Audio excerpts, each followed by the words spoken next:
আমি আল্লাহর উপর বিশ্বাসটা একটু রাখ না বান্দা। তোকে কে কষ্ট দিচ্ছে আমাকে এসে বল, তোর উপর কে জুলুম করতেছে আমাকে একটু এসে বল না। রব বলে যে বান্দা তোর কি দরকার, তোকে তো তাহাজ্জুদের ওয়াক্ত আমি দিয়ে দিয়েছি, গভীর রাত দিয়ে দিয়েছি, গভীর রাত দিয়ে দিয়েছি।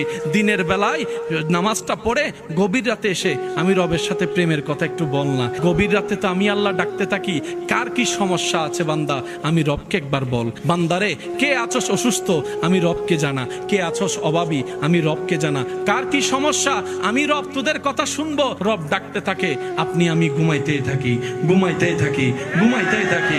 রব ডাকতে থাকে, অভাবী কে আছো আমার কাছে আসো। আপনি আমি ঘুমের মধ্যে থাকলাম, সকালটা হলো, এবার সেই অভাবটাকে কাঁধের মধ্যে নিয়ে অভাব দূর করার জন্য বিভিন্ন অনৈতিক কাজের মধ্যে লিপ্ত হয়ে গেলাম, আল্লাহ নারাজ হয় এমন কাজে লিপ্ত হয়ে গেলাম। রব বলে যে একটু অপেক্ষা তো করতেই আমার জন্য।